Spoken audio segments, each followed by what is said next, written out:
Bonjour à tous, voici notre dernière séquence vidéo qui va nous permettre de faire notre cours à distance.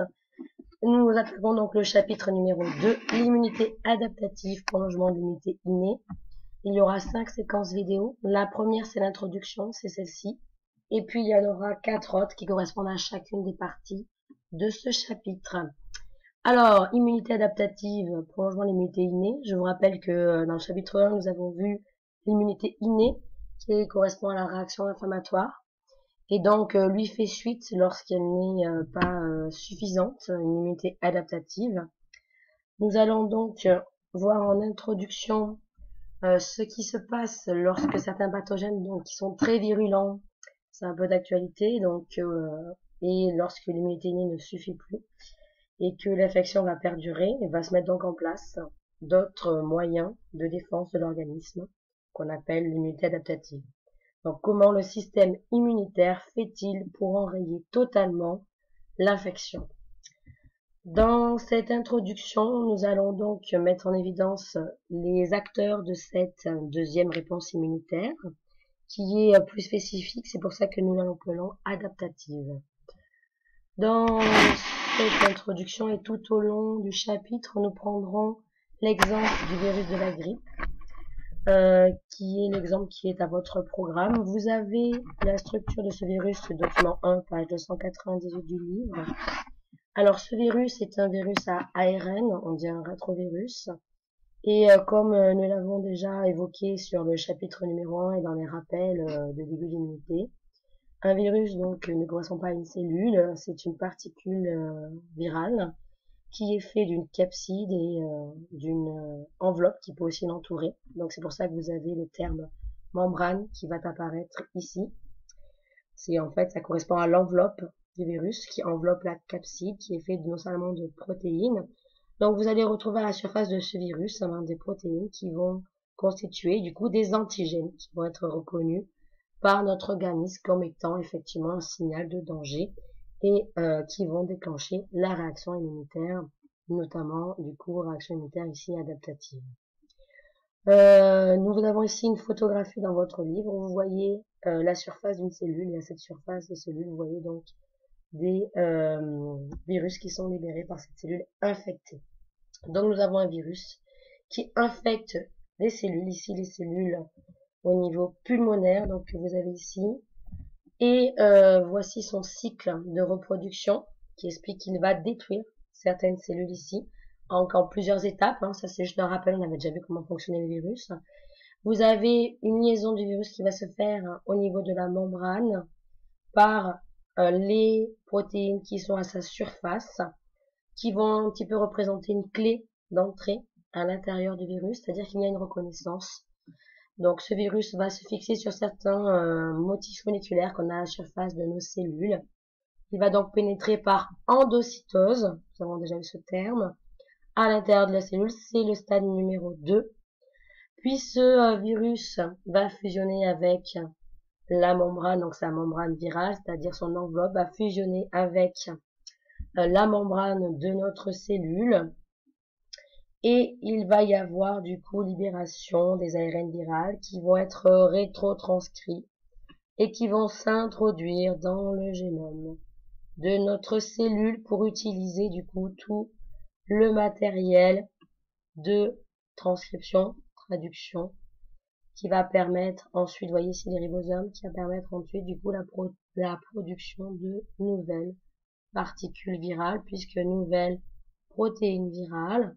Et puis ici, la réplication aussi va permettre la production de nouveaux génomes viraux aussi, qui permettront dans le dernier stade, stade 7, la production du coup de virus qui vont être expulsés de la cellule. Lors de cette phase-là, la cellule du coup meurt, et c'est ce qui va entraîner du coup la production de grands virus au détriment donc de nos propres cellules. On dit que le virus va parasiter nos cellules. Alors, vous aviez du coup dans les fichiers joints sur Pronote et que j'ai envoyé à certains d'entre vous sur la messagerie, vous avez un exercice que j'appelle exercice numéro 1, qui est un exercice d'exploitation de documents. Donc, je vais reprendre certains de ces documents-là. pour vous faire un petit peu la correction et du coup faire cette introduction. Donc ce graphique-là est très intéressant. Il va vous démontrer qu'il y a bien une deuxième réaction immunitaire qui se met en place. Vous avez ici du coup les paramètres qui vont être mesurés ici, qui sont en ordonnée puis en abscisse, les jours du coup après infection. Nous constatons, première chose, ici, donc le virus pénètre dans la cellule. Nous constatons sur le graphique qu'il va y avoir une multiplication du virus. Vous avez ici la courbe qui permet de montrer la concentration du virus dans le sérum, qui augmente en fonction du temps. À 2 jours, la quantité ici qui est notée en unité arbitraire va arriver jusqu'au jour 3 à son maximum. Et on voit que pendant du coup ces 2 jours se met en place la réaction immunitaire inflammatoire, puisque regardez ici la courbe qui va permettre de mesurer les symptômes de la réaction inflammatoire augmente et son maximum jusqu'à 2 jours. Donc vous voyez ici, je mets en place la réaction immunitaire inflammatoire que vous connaissez. Et pourtant, regardez, la courbe ici de la concentration virale dans le sérum augmente en même temps, atteint ici un plafond, alors qu'ici vous allez avoir une diminution des symptômes de la réaction inflammatoire. Donc la réaction inflammatoire innée ne suffit pas ici, vous voyez elle est maximum, pourtant ici on va encore avoir une augmentation des particules virales, donc elle ne va pas suffire pour endiguer l'infection. Pourtant, on constate que dans le deuxième temps, vers 4 jours, on va avoir apparition de nouveaux acteurs, qui sont des acteurs moléculaires qui correspondent aux anticorps, qui vont commencer à augmenter ici, et à partir seulement du moment où on a production de ces anticorps, vous voyez ici on est entre 5 et 6 jours, à partir de là on va voir du coup une diminution de la concentration du virus dans le sérum. Donc, ce n'est pas ici la réaction inflammatoire qui va suffire. Il y a bien une deuxième réaction immunitaire qui va faire appel ici à des molécules que l'on appelle les anticorps, que vous connaissez de la classe de 3e, qui vont du coup nous permettre d'enrayer l'infection. Donc, en conclusion, ce graphique montre bien que lors de cette infection virale, comme la grippe, on va avoir une réponse immunitaire en 2 temps, une réponse immunitaire précoce, que l'on appelle la réaction immunitaire innée, qui correspond à la réaction inflammatoire, et une deuxième réponse immunitaire, vous voyez, qui a été beaucoup plus tardive, on est à 5 jours, qui va correspondre à une réponse immunitaire adaptative, qui va être cette fois-ci beaucoup plus spécifique. Dans le document 3, page 299, donc il fallait aussi interpréter ce document-là, vous aviez 2 graphiques intéressants. Le premier graphique, le graphique A ici, qui donne la variation du nombre de cellules immunitaires qui vont être récupérées à la surface des bronches et au niveau des alvéoles pulmonaires.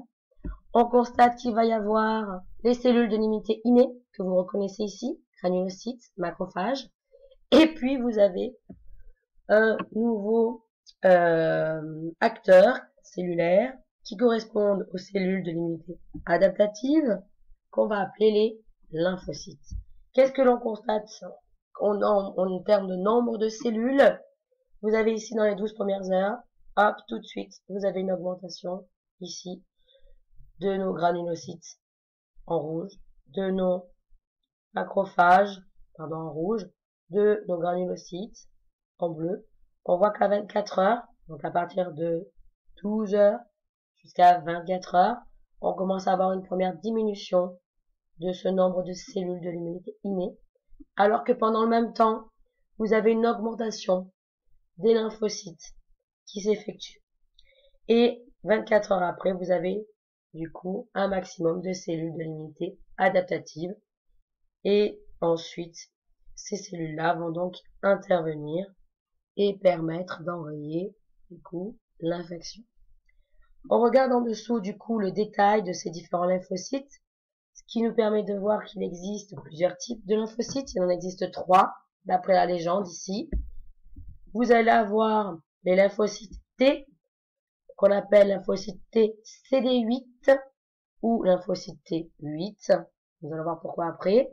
Les lymphocytes T, CD4, qu'on appelle aussi les lymphocytes T4 et les lymphocytes B. On constate ici, regardez cette fois-ci, attention, on est en jour. Donc là, on constate une augmentation de ces leucocytes particuliers, qui sont les lymphocytes, qui vont être maximum à 5 jours. Ça doit vous rappeler quelque chose par rapport au graphique qu'on a vu tout à l'heure. 5 jours, c'était là où on commençait à avoir une production d'anticorps. Donc, il y a un parallèle entre, finalement, la multiplication de ces lymphocytes pendant les 5 jours et la production d'anticorps à partir du 5e jour. Alors, ces acteurs de la réponse immunitaire adaptative. Donc, ça à connaître par cœur. Donc, j'ai mis en abrégé. Hein. Donc, la lymphocyte TCD4, j'ai appelé ça lymphocyte T4. Les lymphocytes CD8, je les ai appelés les lymphocytes T8. Je vous ai mis ici, donc, au microscope, je vous rappelle, on l'avait vu dans le premier TP. Les lymphocytes au microscope optique se reconnaissent par la présence d'un gros noyau par rapport au cytoplasme. Vous avez du coup les lymphocytes T4 et les lymphocytes T8. C'est difficile à faire la distinction entre les deux. Vous avez des micrographies et ici vous voyez on n'arrive pas vraiment à distinguer la différence entre les deux. Cette différence, elle va être moléculaire. Ils ont des marqueurs à leur surface que l'on retrouve et ces marqueurs à la surface, ils sont de deux types. Ce sont des lymphocytes T parce qu'ils ont des récepteurs à la surface qui s'appellent T, qui sont symbolisés ici par des symboles en forme de T. Et le lymphocyte T, donc est un lymphocyte T parce qu'il possède un récepteur T, mais il peut être du coup CD4, ici, parce qu'il possède des marqueurs que l'on va appeler des marqueurs CD4. Le lymphocyte T8 est un lymphocyte T parce qu'il possède des récepteurs T, et en même temps, c'est un lymphocyte T8 parce qu'il possède des marqueurs CD8 à sa surface. On retrouve du coup dans le tableau ici la présence de ces marqueurs par cellule, pardon. Les lymphocytes B, donc, qui ne possèdent pas de marqueurs CD4 ni CD8. Vous voyez bien que le lymphocyte T4 possède des marqueurs CD4 et que le lymphocyte T8 possède des marqueurs CD8. Quelques macrophages vont également avoir à la surface des marqueurs CD4. On en reparlera plus tard dans le cours. Les lymphocytes B maintenant, qui sont juste ici à votre gauche, sont des lymphocytes B parce qu'à leur surface, ils possèdent des récepteurs qui sont des récepteurs B. Alors, qu'est-ce que des récepteurs B? En fait, les récepteurs B, ce sont des anticorps. Mais ces anticorps sont fixés à la membrane du lymphocyte B. Donc, on va les appeler les anticorps membranaires. Donc, un récepteur B est un anticorps membranaire. Ainsi, on peut conclure avec cette introduction que nous avons deux types d'acteurs intervenant dans la réponse adaptative. Les acteurs cellulaires, lymphocytes T, CD8 et CD4, les lymphocytes B. Nous allons parler dans le cas des lymphocytes T de réponse adaptative à médiation cellulaire. Médiation cellulaire signifiera par voie en fait cellulaire. Leur action, alors leur mode d'action, c'est une action du coup cellulaire.